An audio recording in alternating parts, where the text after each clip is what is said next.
ഒരു അധ്യാപകൻ ഒരു ഭരണിയെടുത്ത് മേശപ്പുറത്ത് വെച്ച്, എന്നിട്ട് കുട്ടികളോട് പറഞ്ഞു, ഭരണി വെച്ച് നിങ്ങളെല്ലാം കണ്ടോ?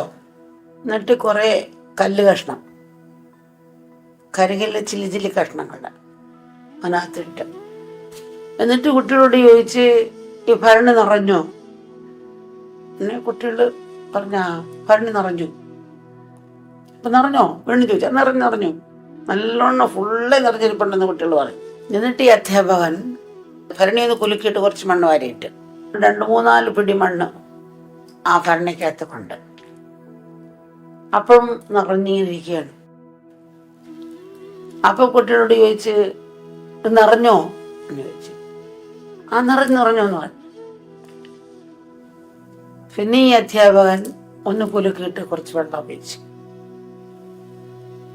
അപ്പോൾ ഒരു 2-3 ഗ്ലാസ് വെള്ളം അതിനകത്തോട്ട് ഒഴിച്ചു. അപ്പോൾ നല്ലവണ്ണം നിറഞ്ഞു. അപ്പോൾ ഇത് നിറഞ്ഞോന്ന് ചോദിച്ചു. അപ്പം നിറഞ്ഞോന്ന് വീണ്ടും കുട്ടികൾ പറഞ്ഞു. എന്താണ് ഇതിൻ്റെ അർത്ഥം എന്ന് ചോദിച്ചു. ഒന്നും മിണ്ടായിരുന്നു. ഞാൻ ആദ്യം മണ്ണിട്ട് എങ്ങനെ ഇരുന്നേനും കുട്ടികൾ മിണ്ടിയില്ല. ആദ്യം വെള്ളമൊഴിച്ചിൽ എങ്ങനെ ഇരുന്നേനും കുട്ടികൾ മിണ്ടിയില്ല.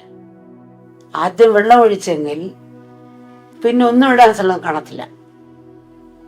മണ്ണിട്ടാൽ ആ വെള്ളം പുറത്തേക്ക് പോകും.